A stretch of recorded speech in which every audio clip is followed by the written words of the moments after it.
Bueno, las personas que van llegando, nos acompaña por el momento la profesora Marta Alfonso, integrante del Comité Ejecutivo de FECODE, dirigente del MODEP, y estamos en este momento esperando a otras dos personas que nos estarán acompañando. Les pedimos un poquito de paciencia, que se queden acá, que nos acompañen. Y el objetivo de hoy es hablar sobre lo que pasó esta semana, el hundimiento de la consulta. Ahí les estaremos contando un poco quiénes somos, por qué estamos acá. Y vamos mirando. Entonces, gracias por estar, por acompañarnos. Eh, Ahí vamos sumando personitas. Llevamos 9 personas en el envío. Ya va entrando otro compañero, otra compañera que se va sumando.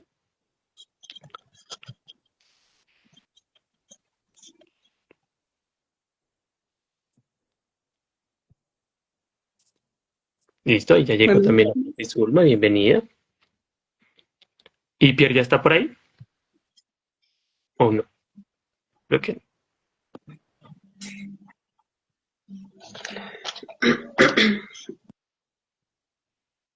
Listo, creo que ya ahora sí.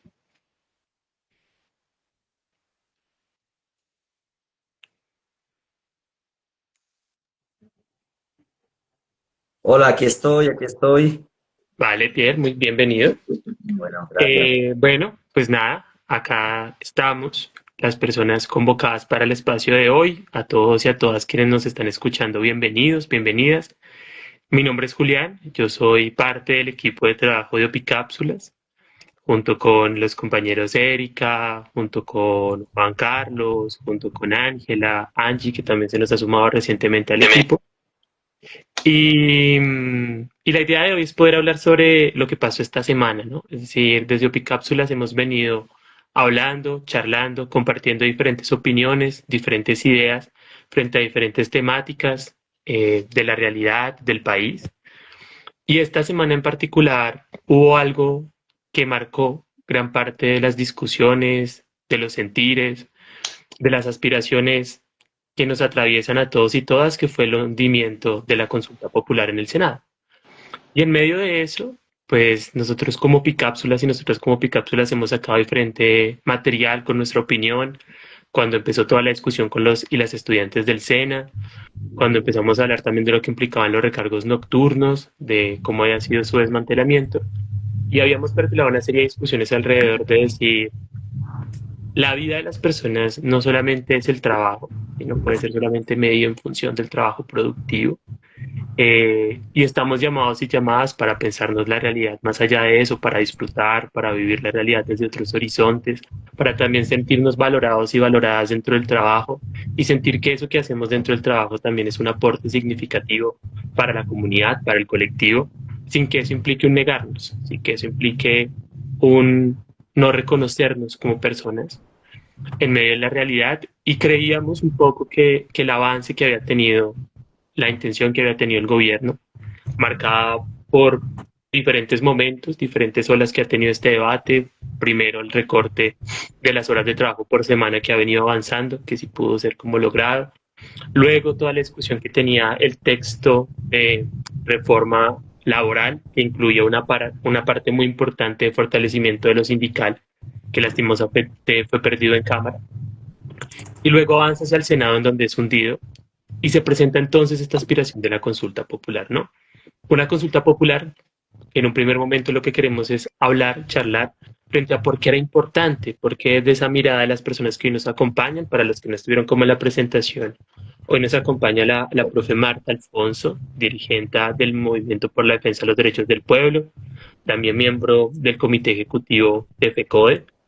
También nos acompaña Zulma. Zulma es abogada constitucionalista y también dirigente al Movimiento por la Defensa de los Derechos del Pueblo. Y nos acompaña el compañero Pierre Key. Pierre Key, que es sindicalista de la corriente de trabajadores y trabajadoras Ignacio Torres Giraldo, de, del sindicato Sintra ONGs y también dirigente del MODEP. Y queremos preguntarles desde sus lugares, desde el lugar de la docencia, profe Marta, por qué esta consulta era importante, qué tenía de importante, qué tenía significativo para las personas, para los docentes y las docentes de este país, poder lograr que la consulta avanzara, que se pudiera ir a votar y decir sí o no con la consulta. Bueno, yo creo que son muchas cosas. O sea, esta semana fue una semana que fue muy convulsionada, que toca muchas cosas. Yo estoy ahorita en el Congreso de la CCA, República Dominicana, pues es un sindicalismo sociopolítico, pero escuchar a todos los países y el debate que hay del trabajo, de nación, de país, del sentido de los derechos, porque están todos los sindicatos de América, de las Américas, y entonces es el debate tan complejo que tenemos hoy en Estados Unidos. O sea, es impresionante la persecución, el nivel que hay. Y vamos a Argentina, el debate Perú, Panamá que arde, la situación de Haití, México, Costa Rica. En este contexto también pues muere Pepe Mojica, que pues el significado que tenía ahí del ser humano y de la vida. Entonces yo creo que es una discusión más profunda que abarca precisamente para qué vivimos en el planeta. Si es la vida de la gente es trabajar, producir, sostenerse, consumir, porque el trabajo es eso, el trabajo es el tiempo que yo dedico, pero también qué se produce. O sea, el gran volumen del trabajo. Cuando dicen, es que ustedes no han creado empresa, ustedes no saben qué es la empresa está asociada a las grandes producciones en masa que hoy destruyen el planeta. Entonces la discusión aquí es, ¿qué tanto trabajan los seres humanos? ¿Cómo trabajan? ¿Para qué trabajan? ¿Quién tiene esa riqueza y qué está generando en el mundo? Realmente ese trabajo está construyendo sociedades diferentes, ese trabajo está construyendo la posibilidad de vidas dignas, del disfrute de la vida, de el sentido de tener digamos, el tiempo, porque el debate de las horas extras, de los dominicales, de los costos, tiene que ver con el costo, pues de que si yo voy a trabajar cuando es un día de descanso me paguen, pero también de obligar a que hayan tiempos de descanso, tiempos de relacionarse.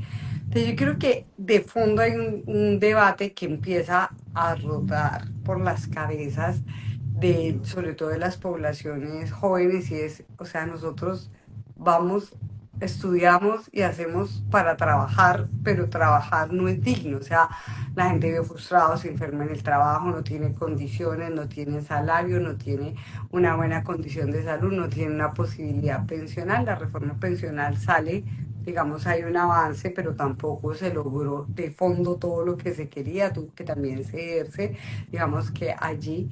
Entonces, esto cuando uno educa cuando está en la clase explicándole al niño, a la niña, lo que significa la vida, que tú aprendes a sumar, a restar a vivir, uno dice, ¿cuál es el futuro de estos niños? Porque le dicen, estudie para que grandes tengas posibilidad de vida y condiciones, y resulta que se estrellan primero con la imposibilidad de un estudio, educación superior, de vincularse al mundo del trabajo y de vincularse en condiciones. Entonces yo creo que para mí el debate no es solamente 12 preguntas, para mí el debate que se pone es el sentido de la vida, del trabajo, y en el caso de nosotros y nosotras como docentes, educar para el trabajo, educar para qué futuro, educar para la vida.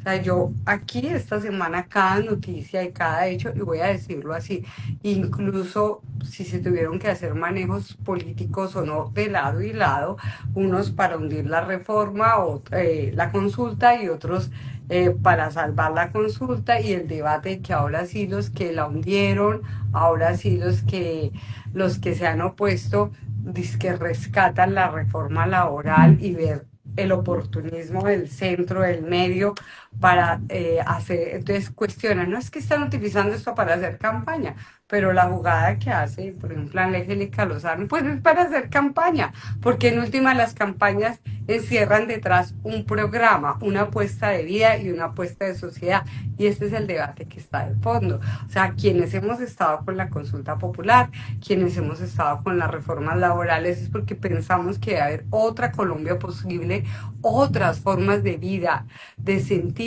y de relacionarnos frente al mundo del trabajo, pero también a la vida, al disfrute, al ser, a ese colectivo llamado sociedad, y pues que eso también, termino con esto, está relacionada con el uso de los recursos de la naturaleza, porque entonces tú dices, no, es que hay que producir mucho y trabajar mucho con ciertos países que están produciendo mucha mercancía detrás de eso. No solo hay un trabajo, sino una destrucción y un consumo, porque es que es una cadena donde debemos debatir esto. Ahorita estábamos viendo el documental de Pepe Mojica y es un debate para qué se trabaja y se produce en la vida, y es un cuestionamiento de lo que es pensarnos en una sociedad diferente. El problema no es tener miles de empresas, miles de empleos, sino qué tipo de empleo, y como decía al principio, y para qué ese empleo que produce en función del colectivo, de la sociedad. Entonces, esta es una discusión de que quienes hundieron en esta reforma es la misma gente que odia al pueblo, odia a los trabajadores. Ellos dicen que no, que ellos no los odian, pero la realidad es que siempre han apoyado todas las medidas que van contra el pueblo. Eso. Vale. Muchas gracias en serio por esa primera apertura que efectivamente nos coloca en un lugar de discusión que creo que es el correcto, y es el de pensar el sentido del trabajo y el pensar cómo mi vida está en medio de ese sentido del trabajo. De que es un trabajo que me potencia, que me enriquece, que me hace sentir libre, que me ayuda a, a pensarme de otras formas, es un trabajo que se convierte en una carga, en un lastre, y que efectivamente en estos días había como un grafiti muy interesante que colocaba, porque veamos más a nuestra familia que a nuestro patrón, ¿no? Y en ese marco, pues nada, invitamos ahora como Pierre que nos puedas contar desde ese lugar, desde dirigente sindical de Sintra ONG y también dentro de la CUT, pues, ¿qué tenía de importante esto para el trabajador de a pie, ¿no? Para el trabajador del común, para el trabajador que ni siquiera tiene trabajo, o para el trabajador que trabaja con contratos de 2, 3 meses, eh, o que está en una condición de un trabajo muy corto, en donde si comete un error, donde si dice algo que no le gusta al jefe, se coloca una posición de riesgo y despido. Yo vi que en estos días tú estabas acompañando un plan conjuntamente con una comisión de compañeros que fueron despedidas en justa causa justamente por estar. Entonces, no sé si nos quieras comentar un poco frente a qué tenía importancia entonces esta consulta. Bueno, mira, nosotros desde la corriente sindical Ignacio Torres Giraldo, bueno, y el movimiento sindical, eh, primero que todo, la reforma laboral y las posibilidades que daba la consulta para dar algunas discusiones sobre reforma laboral, pero que eran más allá, y de lo cual ahora voy a comentar, pues tenía un aspecto, digámoslo así, como el obvio, y es que se pudieran recuperar unas condiciones laborales que existían incluso en Colombia antes de las reformas impulsadas por Álvaro Uribe Vélez, sobre todo, aunque no solo por Álvaro Uribe Vélez. A veces hay que también hacer un poquito de historia. Recordemos que desde la apertura económica de Gaviria y demás se venían ya flexibilizando un montón de temas laborales, aunque es Álvaro Uribe Vélez el que da digamos, los pasos más profundos en ese sentido.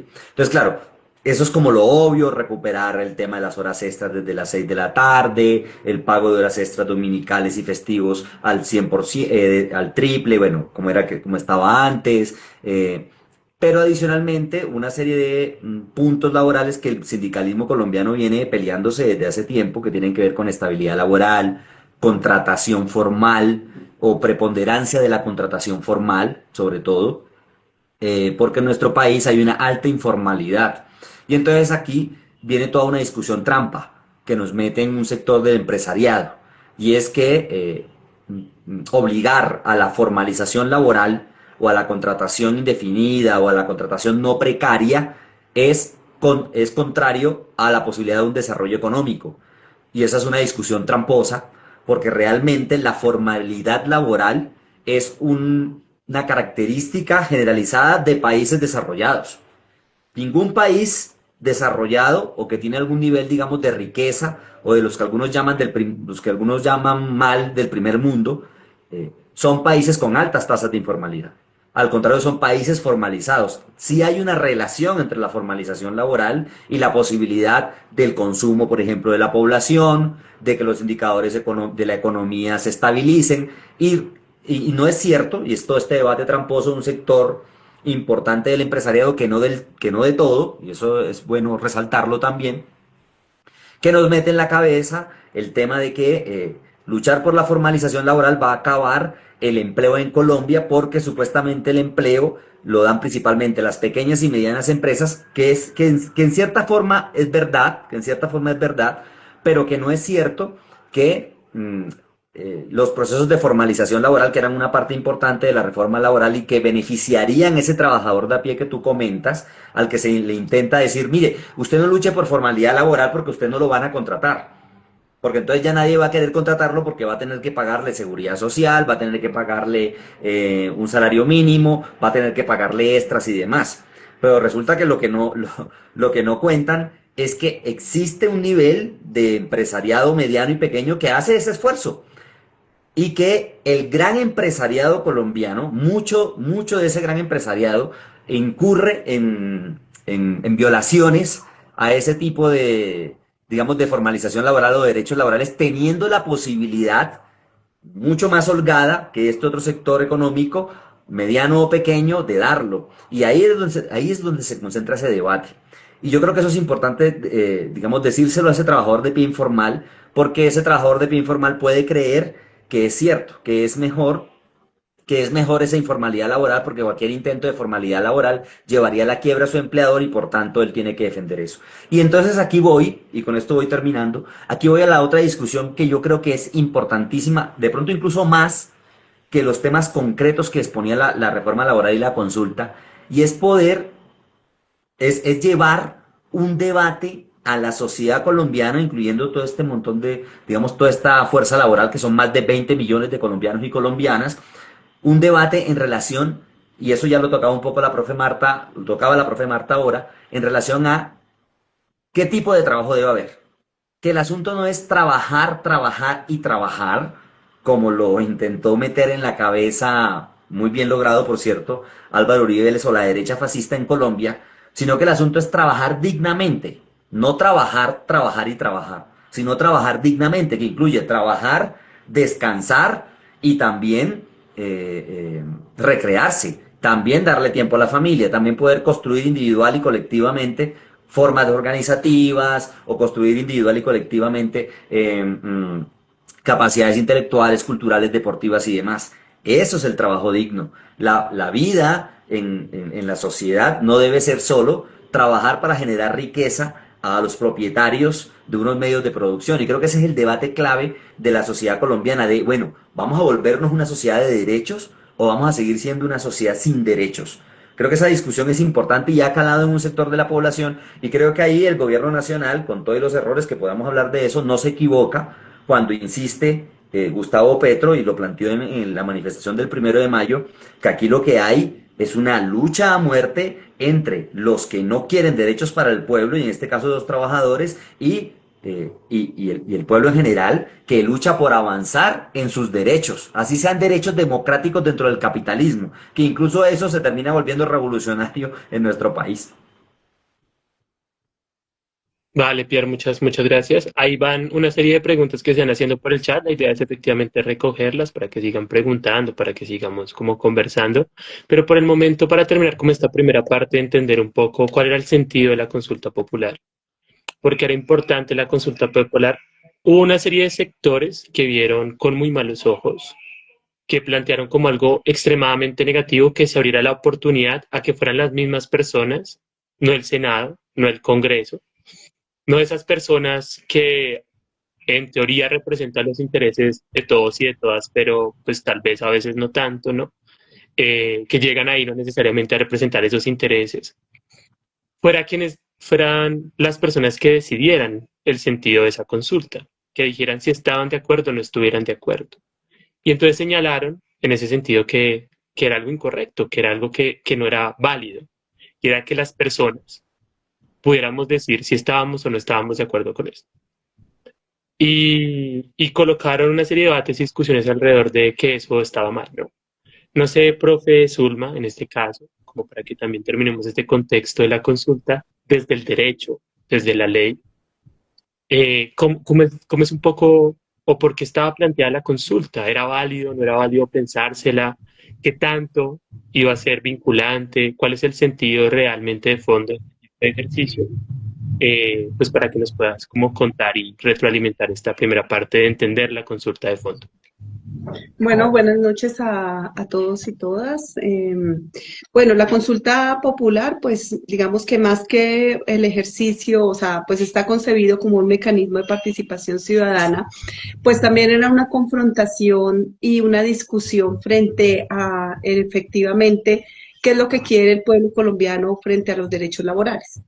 Entonces, o sea, en efecto, la ley habla de que es un mecanismo para que el pueblo decida por un tema de vital importancia para el país. Y pues obviamente, como ya lo decía Pierre y lo decía Marta, pues la consulta o los derechos o lo que se pregunta específicamente en medio de esa consulta popular, pues estaba muy ligada al derecho de los trabajadores, pero que impactaba más allá, pues a una vida en general, que cogía diferentes reivindicaciones que estaban, digamos, discutiéndose en la reforma laboral y que no pasó. Entonces, pues en primer lugar es un mecanismo válido y fue, digamos, una decisión política para que nosotros, los del pueblo, pues pudiéramos votar y participar. Ahí digamos que obviamente era una puja política porque pues sí se requiere el concepto positivo del Senado y pues aunque el gobierno pues había manifestado, o por lo menos en diferentes comunicaciones habían dicho que tenían un posible número de votos entre 56 y 60, lo cierto es que pues falló, pero además también falló en medio de pues discusiones ahí. Pero digamos, ¿por qué era importante la consulta? O sea, también en medio de poder definir o de poder votar si queríamos las 8 horas o si también queríamos unos permisos, digamos, mejorar la condición de vida de los trabajadores y de las trabajadoras, era porque el pueblo podía decidir. Y creo que ahí hubo una discusión muy importante y es que en medio de las discusiones que se presentan, o sea, era una confrontación de nosotros, el pueblo, con, digamos, unos grupos, unos empresarios y pues unos políticos que representan la derecha, algunas posiciones fascistas y que además, digamos, son los voceros de los grandes capitalistas que obviamente no quieren la reforma. Entonces también era un tema de cómo el pueblo iba a decidir y muy seguramente pues iba a decidir a favor, digamos, de ese punto.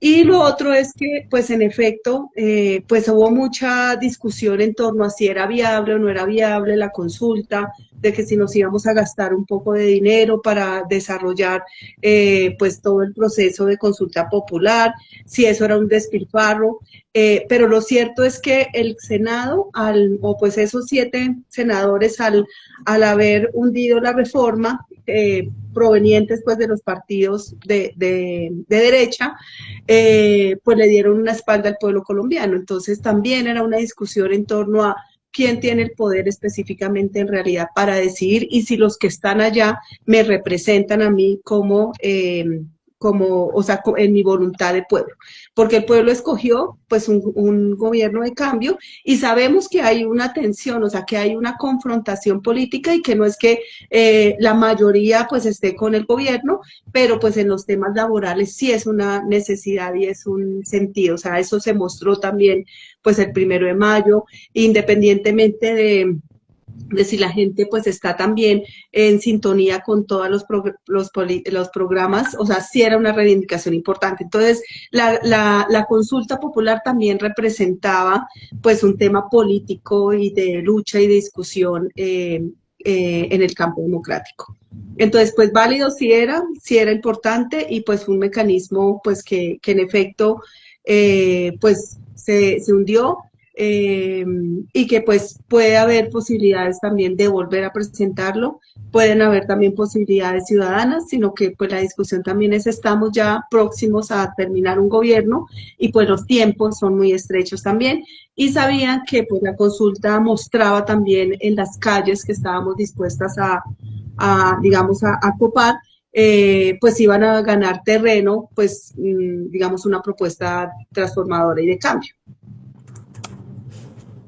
Vale, profe, muchas gracias. Digamos que para cerrar esta primera parte, este primer bloque, donde nos concentramos sobre todo en hablar sobre la importancia, el lugar que tenía la consulta popular, digamos que nos gustaría como recoger como tres ideas fuertes que están acá planteadas. La primera es que la discusión de lo laboral no es solamente un problema eh, de los empresarios y las empresarias, ¿no? Es un problema también de la vida misma, ¿no? En términos de cómo yo me siento en el trabajo, para qué trabajo, poder darme una oportunidad de realmente desarrollarme y sentirme tranquilo dentro del espacio. Y dentro de ello dar también parte de mi espacio y mi fuerza creativa para sentirme vinculado con él. Y que en ese mismo sentido, un poco recogiendo también la pregunta frente a los contratistas y las contratistas, ahí hay una discusión muy importante y muy sensible, ¿no? Que tiene que ver con el hecho de poder planificar y organizar mi vida, con el hecho de sentir que mi vida no solamente está en función de esa lógica, que es como lo segundo, de esa lógica de producir, producir y producir, eh, sino que mi vida efectivamente puede ser pensada en el resto de dimensiones que la atraviesan, en el espacio de bienestar, en el espacio de cultura, en un montón de aristas a las que efectivamente las personas más explotadas no tienen acceso. Y no tienen acceso porque si tienen que demorar 8 horas trabajando, 9 horas trabajando en una jornada, 2 horas desplazándose, otras 2 horas desplazándose, 4 horas adicionales, y llegan a su casa reventados y reventadas, y el acceso a la cultura, el acceso a la recreación, el acceso a un montón de cosas que han reducido. Pero adicionalmente, en el enfoque efectivamente de que si yo además de una condición de que cada 3 meses tengo que buscar trabajo, de que cada 4 meses tengo que buscar trabajo, pues efectivamente la posibilidad de planificar mi vida en mediano y largo plazo queda cada vez más restringida.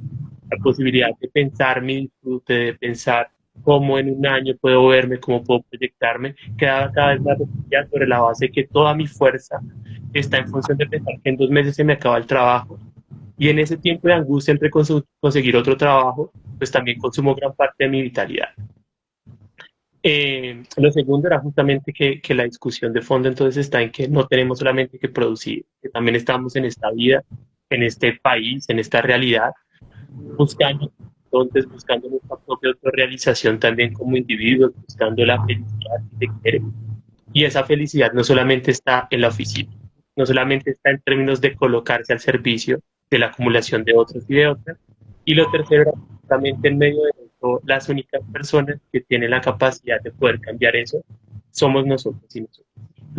A través de mecanismos, a través de la elección en el próximo año también que se vendrá, pero que efectivamente coloca una discusión alrededor de que tenemos que tener un proceso también de entender que somos los responsables de cambiar y transformar esa realidad, las responsables de cambiar y transformar esa realidad, y que efectivamente te aparece una serie de trabas y dinámicas que acá viene como el segundo bloque y es entender cómo se hunde la consulta, ¿no? Y en ese cómo se hunde la consulta se han colocado teorías, se han colocado posiciones, el sector del gobierno ha hecho que hubo triquiñuela, que hubo maña, que no se hizo de la forma correcta. Y no sé, profesor Zulma, en este caso, ¿tú cómo lo ves desde tu lugar? ¿No? Es decir, ¿cómo fue el proceso? Se ha venido denunciando que se manipuló la votación, que se cerró antes, que se cambiaron los votos. No hay un video de María José Pizarro evidenciando esto. Pero no sé, desde una explicación un poco más formal para aquellos y aquellas que no entendemos tanto cómo es eso, qué fue lo que pasó un poco y hubo maña, no hubo maña, qué fue lo que... Bueno, digamos que como era un proceso de discusión, o sea, ¿qué tenía que hacer el Senado? Presentar un concepto favorable o desfavorable de conveniencia, dice la ley, frente a la consulta popular. Se había citado específicamente para la discusión y pues en medio de esa discusión pues se presentan los debates y se pasa a votación, a votación. En medio del proceso, entonces, previo, o sea, se había convocado, pues hubo como una convocatoria del día anterior, un orden del día. Sin embargo, también el procedimiento del Senado, del reglamento interno, establece que pueden haber modificaciones del orden del día el mismo día, ¿sí? Entonces, al parecer, la senadora Paloma presenta también una modificación del orden del día porque pues también quisieron hacer una triquiñuela en efecto. O sea, desde antes, o sea, cuando se hundió la reforma laboral, habían presentado una apelación de la reforma y pues nunca la habían querido tramitar. Sin embargo, o sea, curiosamente la tramitan el día de ayer, cuando, y pues presentan la modificación también del orden del día para que primero vaya esa apelación y segundo vaya la consulta. Obviamente, o sea, ese ejercicio de apelación lleva a que también haya, o sea, los que de pronto hubieran estado indecisos en su voto, pudieran también considerar que, o sea, ya estando la apelación, pues no era necesaria la consulta, porque la discusión estaba en que, pues si ya se va entonces volver a discutir el tema de la reforma, pues no era procedente ya específicamente el tema de la consulta.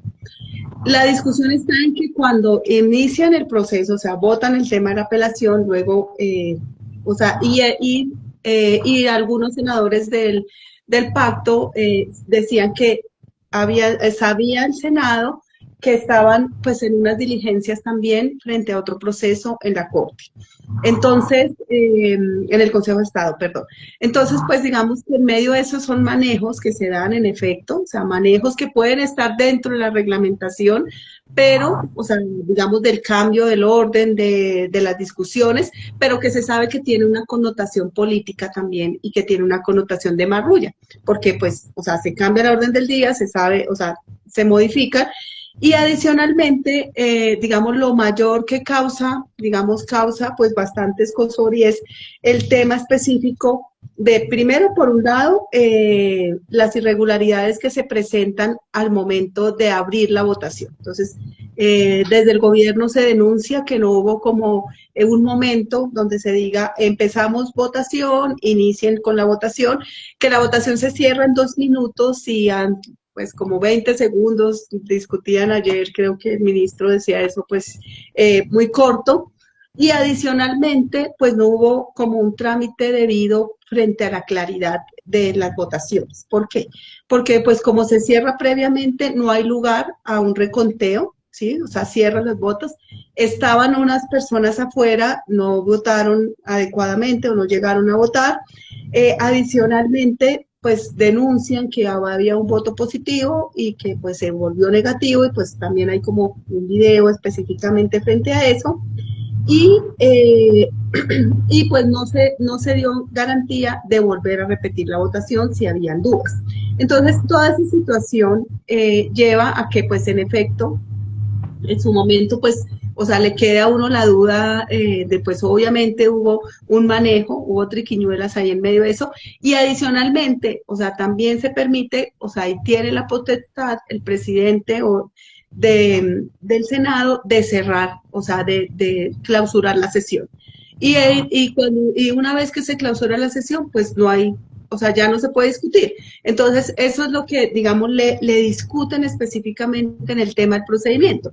Primero, pues que en efecto el tiempo fue poco, que no hubo claridad de que iniciaron la votación, no hubo un reconteo de votos a pesar de que lo solicitaron, no cierran la sesión y pues en últimas pues se termina y pues ya no hubo lugar a nada más, ¿sí? Y pues el voto, pues supuestamente de uno de los...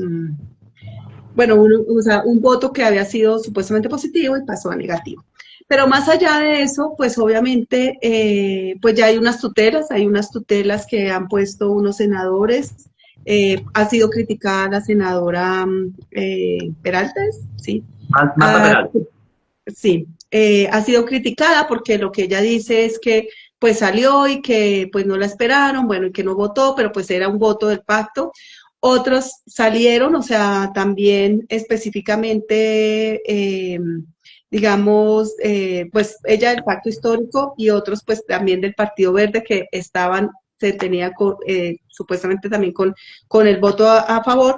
Y pues en últimas, digamos que la solicitud, o sea, hay muchos mecanismos ahorita que están evaluando, o sea, en el tema. Primero, pues ya hay unas tutelas, lo que decía, principalmente estos dos senadores, Marta y este señor Díaz, frente a que no tuvieron en cuenta, no esperaron, o sea, porque 2 minutos en realidad, eso nunca pasa, o sea, una votación así tan corta, o sea, eso en realidad es una triquiñuela, ¿sí? O sea, hubieran podido esperar, quienes votan, o sea, más cuando, La pues, pueden llevar hasta 30 minutos. sí, se pueden demorar, pero el presidente, Efraín Cepeda, pues no quiso en un acto de no querer que pasara la consulta porque pues muy seguramente iba a pasar. Lo otro es que pues han solicitado pues la reapertura de las sesiones, ¿sí? Para poder votar y para poder pedir unas apelaciones. La otra discusión que dicen es, pues, el presidente dice, pues yo puedo seguir presentando las consultas, no hay una limitación, la ley no establece que si le cerraron no puedan volver digamos, a presentarlo, y además dijo, pues entonces meto otra pregunta de un tema de salud, creo. Entonces, digamos que eso está lo que pasó, o sea, si bien, o sea, puede ser que cumplieron en lo formal algunas cosas así, o sea, en realidad estaba destinado a hacerle una zancadilla al gobierno frente a la necesidad de la consulta popular. Y otros, en efecto, pues como fue el Partido Verde en su mayoría, Angélica Lozano, bueno, muchos, pues es un tema de no querer específicamente que el pueblo también se pronuncie, y saben que pues iniciamos también campaña, o sea, eso es real, estamos a año y medio, pues obviamente era un escenario muy importante también para que nosotros estuviéramos en calle mostrando la necesidad de un proyecto de cambio, mostrando que es posible que nosotros mandatáramos sobre unas situaciones. Entonces también se salen y pues, o sea, todos los videos que han visto que le han dicho, bueno, que son reales, o sea, entonces, digamos, en el procedimiento, en efecto, por eso se habla pues tanto del tema del voto, del reconteo, o sea, pues que hubo en efecto pues irregularidades también en ese proceso.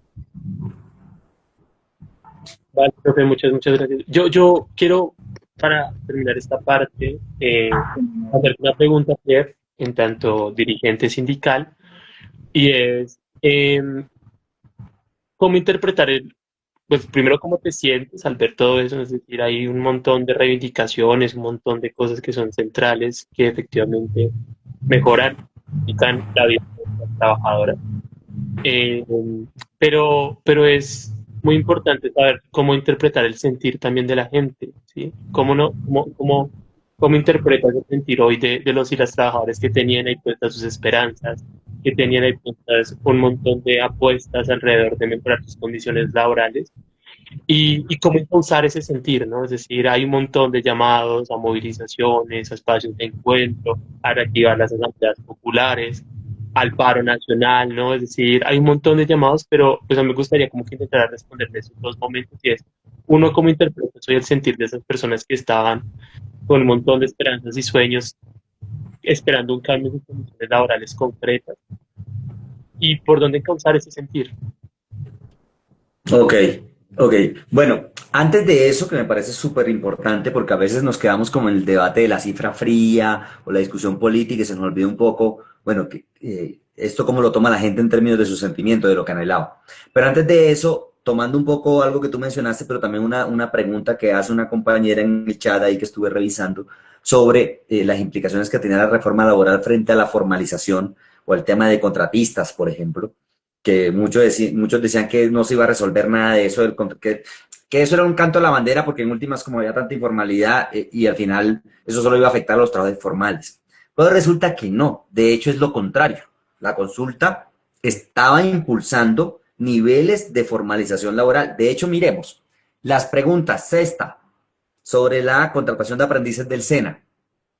La pregunta séptima, sobre el tema de los trabajadores de plataformas de reparto que pudieran escoger la forma de contratación y definir seguridad social con su empleador virtual, entre comillas. La pregunta octava, que hablaba del régimen laboral especial para el campo, derechos laborales para los trabajadores agrarios. La pregunta novena, que hablaba de reducir la intermediación laboral, pero principalmente las preguntas 10 y 11, que hablaban claramente, la 10 de la formalización de ciertos sectores que son los que más impactan la informalidad. Estamos hablando de trabajadoras domésticas, madres comunitarias, deportistas, artistas, un nivel de periodistas, conductores y un nivel de trabajadores informales pasarían a la formalización laboral. Y ahorita vamos a mirar un poco las cifras. Cifras de la silla vacía, por cierto, no cifras del gobierno ni cifras del sindicalismo.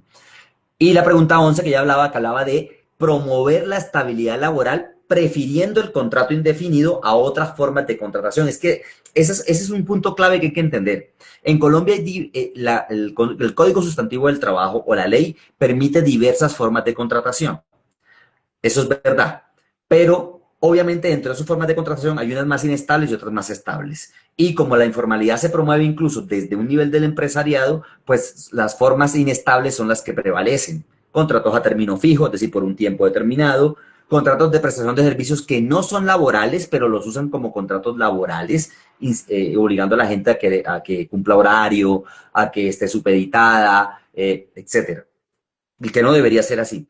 Y otro tipo de contrataciones. Entonces, esas preguntas iban a impactar en dos cifras claves de lo laboral para responderle a la compañera. Por ejemplo, mire, cifras de la silla vacía. 44, en la aplicación de estas preguntas que ya mencioné, 44% de esa población laboralmente activa en Colombia, que son aproximadamente entre 22 y 23 millones de trabajadores y trabajadoras, 44% de esa población adicional, o sea, un adicional a la formalización que hay hoy, un 44% entraría a la formalización, ¿sí? Que es una cifra importante en términos de lo que estamos hablando. ¿Qué es lo que pasa? Que los empresarios y un nivel de economistas en Colombia tradicionales, burgueses, también que defienden ciertos intereses, hacen una relación directa entre formalización y no desarrollo, cuando es al contrario. La economía tampoco es una ciencia exacta y depende también de la ideología, ojo con eso. Siempre nos están metiendo, no, las cifras dicen tal, los técnicos dicen tal. No, señor, la economía también es ideología y la economía parte también de principios ideológicos. Entonces, yo soy un economista que ideológicamente promuevo el aumento de la explotación laboral o de la plusvalía en términos de marxistas, llamémoslo en términos marxistas, pues claro, voy a intentar que la informalidad o que la extensión de la jornada laboral y demás sean la norma. Pero si no soy un economista de eso, si soy keynesiano, por ejemplo, puedo pensarme que el Estado intervenga y haya cierto tipo de cosas. Bueno, y si soy marxista, economista marxista, pues ya no ni hablemos, ¿cierto? Ya hablaríamos de acabar ese tipo de relaciones, digamos, en el mundo del trabajo. Pero para terminar con eso de las cifras, para pasar a tu pregunta, compañero, que me parece muy importante, mire las cifras de la silla vacía.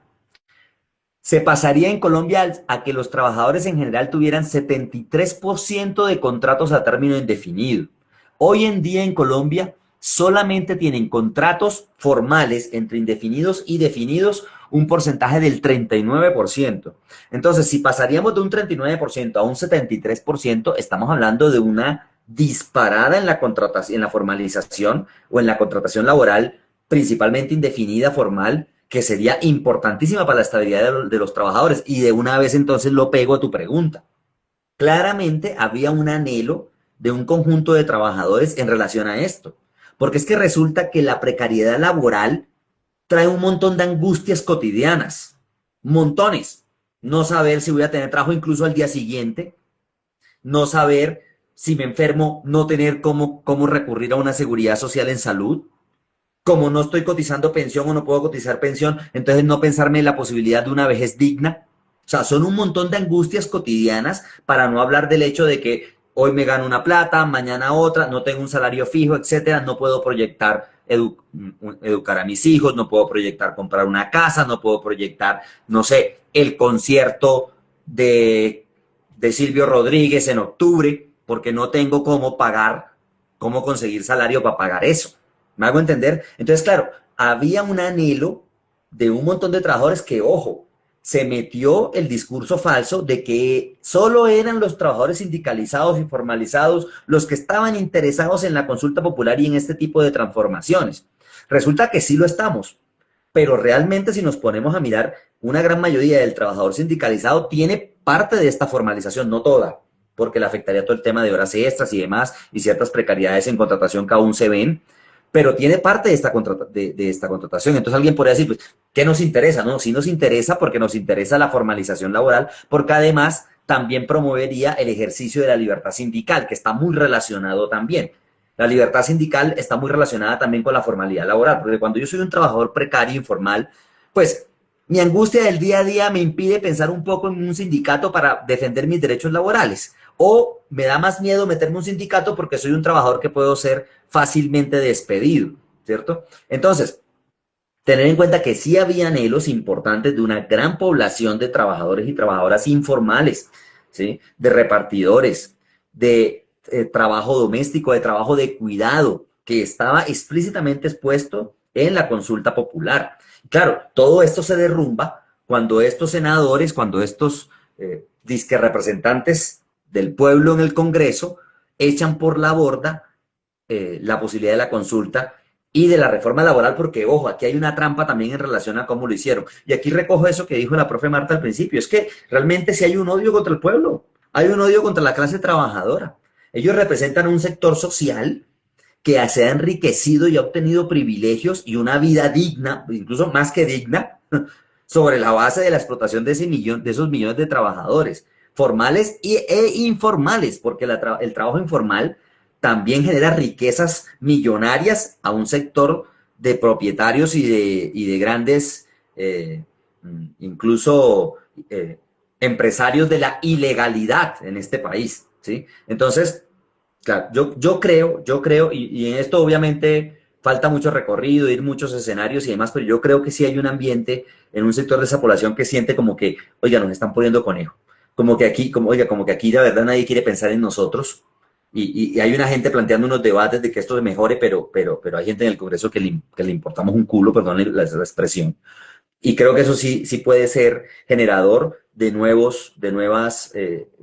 de nuevas protestas sociales o de nuevos levantamientos populares como ya se vivieron en 2021 y en 2019, que creo que serían parte de lo que habría que mirar. Termino con esto.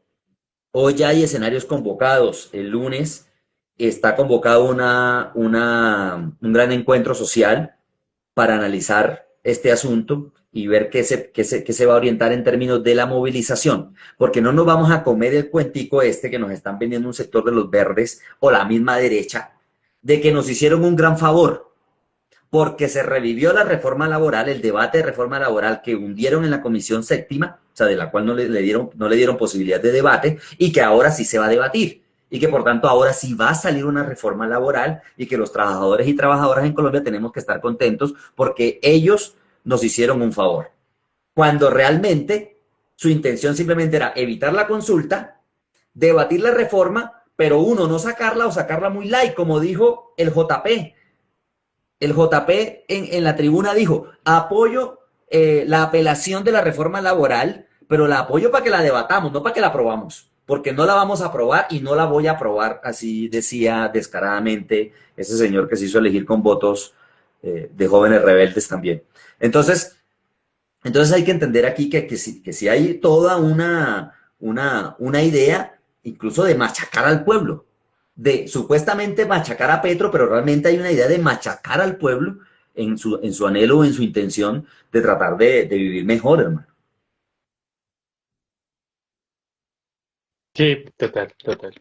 Sí, creo que es muy clave como eso y por eso también la intencionalidad de la pregunta, ¿no? Creo que recoger no solamente la dimensión de las cifras, que en ocasiones son frías, que en ocasiones invisibilizan que detrás de cada uno de esos números hay personas que sienten, que sueñan, que viven, que en términos populares comen mierda también en este país y que efectivamente pensaban poder salir de esa condición y, y que hay una gran frustración. Yo creo que efectivamente sí hay un nivel de frustración en términos de darse cuenta de eso y es que hay un estrechamiento de, de los escenarios institucionales cada vez que una aspiración popular de fondo intenta avanzar, cada vez que una aspiración de transformación o un anhelo de cambio intenta avanzar, pareciera que esas personas que están ahí, en lugar de recoger ese anhelo, en lugar de recoger ese sentir, terminan es mutilándolo, quitándole partes importantes, quitándole partes claves, metiendo intereses que no eran los nuestros, ¿no? Eso pasó con la estatutaria de educación,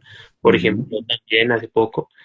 Y, y también está eso, ¿no? Está como ese gran temor y ese gran sentir. Yo no sé, por ejemplo, profe Surma, también, como para ir cerrando esta conversación, desde el lado del derecho, desde el lado de las instituciones, en perspectiva también, por ejemplo, lo que se viene el próximo año, ¿cuál sería como también la invitación? ¿Cuál sería como también la idea, la motivación para aprender de esto, para entender que esto efectivamente no puede ser solamente una anécdota, sino que es necesario entenderlo, comprenderlo de fondo, pero también para tomar acciones resolutivas que transformen la dinámica, pues que nos colocan en esta condición en la que pensarse y aspirar a un trabajo digno es un privilegio.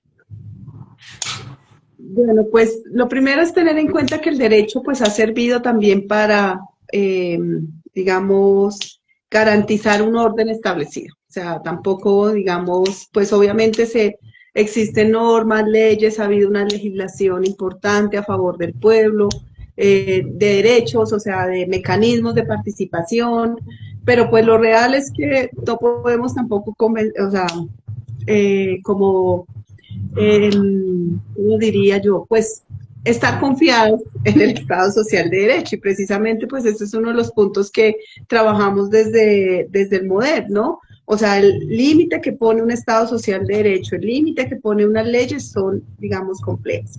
Las leyes y pues digamos como el esquema jurídico colombiano está basado para sostener un gobierno o un poder o sea, un Estado y eso, digamos, no lo vamos a transformar ni lo vamos a cambiar pues de la noche a la mañana. Requerimos un cambio también, ¿no? O sea, una transformación también radical de eso para, pues como dicen, pues para que dejemos de también de creer pues ese adagio popular de echa la ley, echa la trampa, ¿sí? Entonces, o sea, primero pues tener en cuenta eso.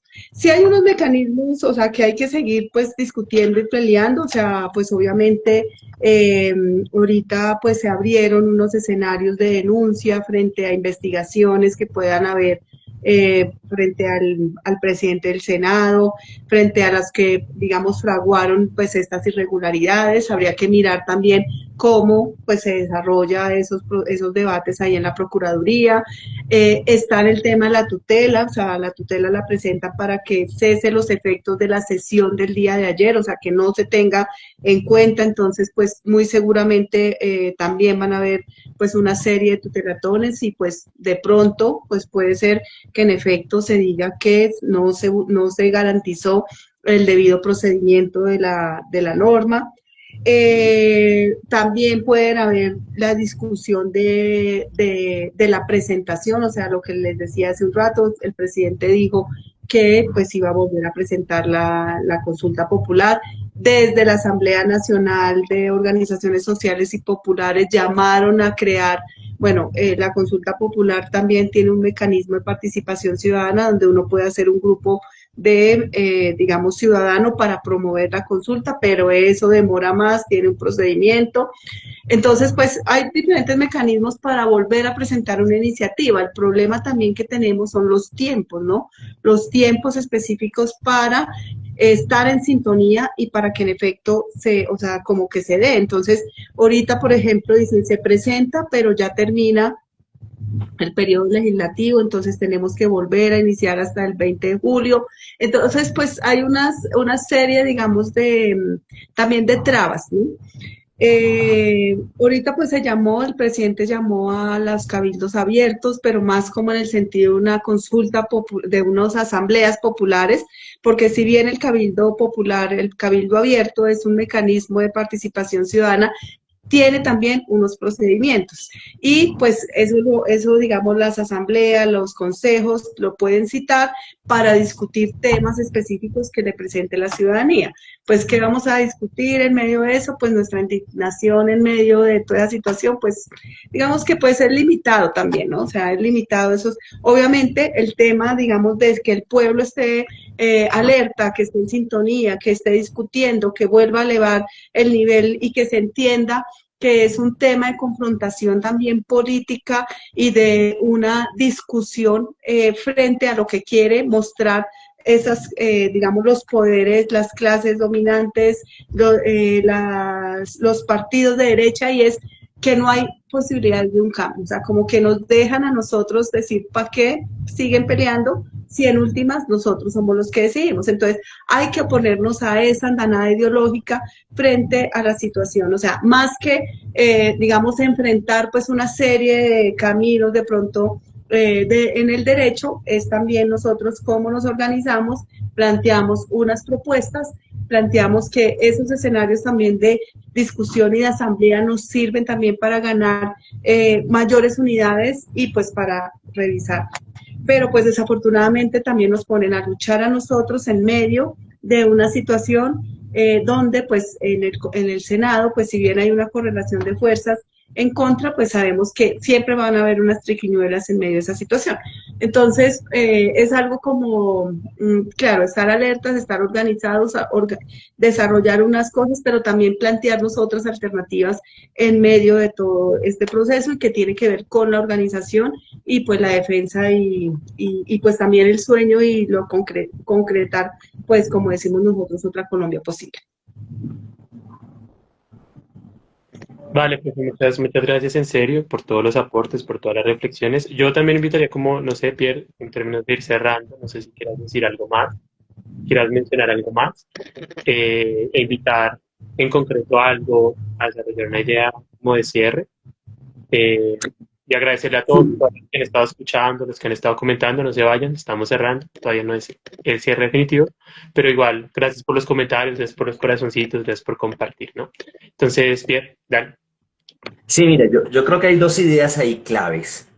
Una que tiene que ver, digamos, uno que tiene que ver con la estrategia, y pues esto para hablarlo en términos de nuestro movimiento o en términos de la gente que nos agrupamos alrededor del MODEP, bueno, y de otros procesos sociales y demás, y es entender el papel del Parlamento, pero entender sus límites y por tanto pensarse claramente hasta dónde podemos ir en el Parlamento. Y ojo, no quiero impulsar aquí una posición antiparlamentaria o de antilucha parlamentaria, que digamos no es una posición que yo tenga o que nosotros impulsemos, pero sí creo que tenemos que tener claro cómo ese tipo de cosas en el Parlamento van a tener límites. Y van a tener límites digamos, por la esencia de la sociedad en la que nos encontramos y cómo la clase popular y nosotros como un sector de la clase popular organizado tenemos que pensarnos el desborde de esos escenarios mientras los usamos. ¿Me hago entender? Mientras los usamos, porque hay que usarlos, mientras los usamos, pero pensarnos en su desborde, porque claramente hay en ese escenario, por medio de la triquiñuela, por medio de los millones, porque ojo, los parlamentarios que votan ahí, votan uno porque ellos tienen intereses en esos, pero también porque grandes empresarios financian sus campañas y les meten plata dura, maletas de dinero que nosotros no tenemos y no queremos usar tampoco. Entonces creo que es importante tenerlo en cuenta en términos de estrategia, como para también tener en cuenta el siguiente punto, no llenarnos como de pesimismo, de ahora qué hacemos, se nos acabó todo, si ya no hay consulta y no hay reforma, entonces ya se acabó la posibilidad de que se transforme este país.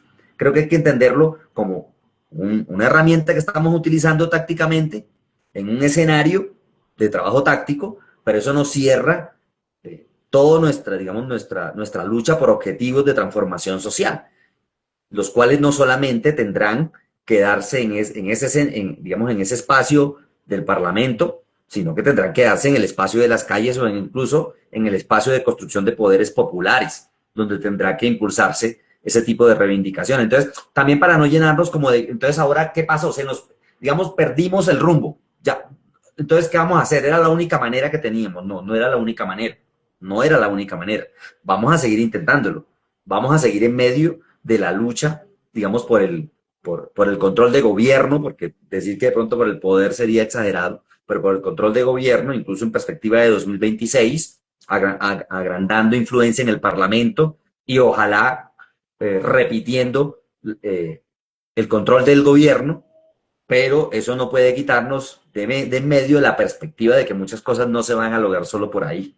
no se van a lograr solo por ahí. No solo por la, no, no solo por la, incluso no solo por la oposición de la derecha fascista o de la derecha no fascista, sino también por los límites de ciertos sectores. Entonces, creo que también esto hay que verlo muy políticamente para no llenarnos tampoco de angustias existenciales que nos impidan ver la perspectiva que tenemos. ¿Sí? Como organización tenemos una segunda asamblea, tenemos un proyecto electoral andando, tenemos unas propuestas de espacios populares organizativos, y creo que hay que aprovechar todo, todo ese llamado que está haciendo Petro de cabildos abiertos, que no es desde el punto de vista institucional y que nosotros podemos llamarlos incluso de otra manera, pero que impliquen la reunión del pueblo para discutir estos temas y proponerse acciones que pueden ser desde el cacerolazo, desde sencillo salir a la esquina a repartir un volante, hasta un paro que replique las acciones de los levantamientos populares pasados. Vale, Pierre, muchas gracias. Desde Opicápsulas también damos acá como nuestras palabritas de cierre. Recogiendo mucho como de la conversación en este último punto, entendiendo que el primer punto ya fue como recogido, y es que de fondo lo que Zulma, Pierre nos comparten demuestra que acá estamos, pues, unos anhelos, unas intenciones de transformación, de querer cambiar las condiciones de la gente, de querer cambiar sus niveles de explotación y sus niveles de trabajos indignos que se manifiestan en medio de la explotación, pero que estamos en medio de una disputa que no es fácil, que no es de un día para otro tampoco, ¿no? Es decir, estamos peleando contra un poder establecido, si se quiere, que se ha venido estableciendo durante una larga trayectoria, colocando plata, colocando muchas cosas para que personas representen sus intereses, sean mayorías en los espacios en donde se construyen las leyes, donde se construye gran parte de la normatividad que rige las lógicas de trabajo, de educación, de salud, y que transformar eso de fondo no se logra de un día para otro. Y que en ese sentido uno de los primeros llamados que nos colocan tanto Surma como Pierre es el de volver a colocar como una necesidad, de volver a hablar de la necesidad de organizarse, de volver a hablar de la necesidad de construir esos espacios populares, esos espacios sociales, que efectivamente se piensan de fondo, la necesidad de construir también una visión de largo plazo, no solamente de oposición, de lucha, sino también en lo cotidiano ir dinamizando otras formas, otras relaciones sociales, construir solidaridad desde lo popular, desde los barrios, desde las fábricas, desde los lugares donde estamos siendo explotados y explotadas. Y en ese sentido, pues ahí los compañeros, la compañera y el compañero o invitados, a quienes una vez más les agradecemos por estar acá, pues nos presentan la propuesta del Movimiento por la Defensa de los Derechos del Pueblo. Entonces, fortalecer, agruparnos, volver a encontrarnos, volver a pensar que es posible transformar esta realidad es necesario y actuar con la convicción de eso, tener la tranquilidad de encontrarnos y discutir en medio de nuestra diversidad y diferencia, termina siendo un elemento muy central. Pero entendiendo al mismo tiempo que si bien la pelea es de largo plazo, hay momentos. Y en este momento salir a la calle, salir a encontrarnos, salir a hacer el cacerolazo, como le decía Pierre, salir a repartir el volante, salir a explicar lo que estaba de fondo, ese anhelo que intentamos explicar hoy desde Opicápsulas, pues es clave, es muy importante. Y el otro año hay otro momento. El otro año también se avecina otro momento donde esa pelea, que va a seguir siendo, que va a seguir estando, se va a manifestar en términos de los intereses de las mayorías, los intereses del pueblo contra los intereses de un pequeño grupo de personas que cada vez se enriquecen más a costa de una mayor explotación de la mayoría, pues también se va a manifestar. Y renovar el Parlamento, eso que hemos dicho que los mismos y las mismas no nos sigan gobernando, termina siendo una necesidad también muy, muy importante. Entonces, en ese sentido, la invitación es a encontrarnos de fondo. La invitación es volver a construir esos lazos, construir esos puentes, construir esas perspectivas y hacer eso que también el MODEP en medio de su proceso nos ha venido compartiendo en Opicápsulas cuando nos hemos encontrado, y es a pensar que la utopía es realizable. Pensar que efectivamente es posible construir un nuevo país, pensar que efectivamente es construir una nueva realidad es posible, y pues esa es la invitación que dejamos desde Opicápsulas para todos y para todas. Una vez más, Zulma, muchas gracias, Pierre, muchas gracias en serio, la profe Marta que se tuvo que ir, también muchas gracias, al equipo de Opicápsulas también muchas gracias por el esfuerzo, y nada, nos estaremos como encontrando, generando más espacios de este tipo, Y a todos y todas los que se quedaron, estuvieron un ratico, reaccionaron, comentaron, también muchas, muchas gracias, muchos abrazos y muchas utopías para todos. Listo. Gracias y gracias por la invitación. Zulma, Muchas qué gracias. bueno volver a verte y compañero también. Chaito, Bueno, Compañero nos Julián. vemos Hasta entonces. luego. Saludos a todos y gracias por estar. bye. Y a todas.